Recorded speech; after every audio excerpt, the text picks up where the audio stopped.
लक्षद्वीप जाकर मालदीव को किसी भी प्रकार से डायरेक्ट हार्म नहीं पहुंचाया था, केवल ये कहा था कि लक्षद्वीप भी घूमने लायक जगह है। लेकिन हम जैसे कुछ एक लोग ऐसे बाहर आए जिन्होंने लक्षद्वीप को मालदीव के सामने लाकर खड़ा कर दिया कि ये तो मालदीव का काउंटर है। प्रधानमंत्री नरेंद्र मोदी जो कर रहे हैं वो मालदीव को काउंटर करने के लिए कर रहे हैं। हमने एक बहुत बड़ा इसके ऊपर वीडियो 3 दिन पहले किया, मिलियंस में लोगों ने उसे देखा, शेयर किया। उसका परिणाम लोगों में ये अवेयरनेस बनी कि ये मालदीव को काउंटर करने के लिए ही प्रधानमंत्री का कदम था। पहुंचते पहुंचते मालदीव पहुंच गया।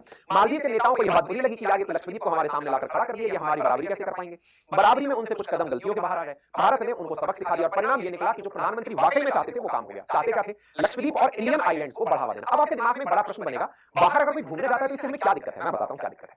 इंडियन करेंसी बाहर नहीं चल रही है। आप बाहर कहीं घूमने जाएंगे तो भारत में आए हुए विदेशी मुद्रा भंडार को ही बाहर लेकर जाते हैं। आप डॉलर्स खर्च करने के लिए बाहर जाते हैं और भारत की विदेशी मुद्रा भंडार खत्म ना हो, ये भारत की सबसे बड़ी मंशा है। भारत चाहता है कि टूरिस्ट इंडिया घूमने आए, अपना डॉलर खर्च करे, इंडिया में डॉलर की वृद्धि हो, विदेशी मुद्रा भंडार हमारा बढ़े, विदेश जाकर अपना पैसा बाहर खर्च करे। इससे क्या मतलब है? अगर भारत के लोग भारत में घूमेंगे तो लोकल लेवल पर टूरिज्म इंक्रीज होगा। टूरिज्म एक सर्विस इंडस्ट्री ऐसी है जिसमें कई तरह के लोग इन्वॉल्व होते हैं। लेकर के आप जब किसी स्टेशन पर उतरते हैं वहां पर ऑटो टैक्सी ड्राइवर से लेकर होटल तक इन्वॉल्व होते हैं। लोकल लेवल पर घुमाने वाले लोग as a tourist guide involve होते हैं। यानी कि कई तरह से आप टूरिज्म में लोगों को डायरेक्टली और इनडायरेक्टली जॉब ऑफर कर पाते हैं। और ऐसा अगर भारत में होता है तो भारत की बड़ी आबादी के लिए बहुत सारे जॉब के ऑप्शंस क्रिएट टूरिज्म के माध्यम से होते हैं। और यही कारण है कि हम इंडियन आइलैंड्स को प्रमोट कर रहे हैं और इंडिया के टूरिस्ट डेस्टिनेशन को सरकार प्रमोट कर रही है। तो संभवतः आप लोगों को सरकार का ये जो स्टैंड है ये अच्छे से समझ में आया होगा।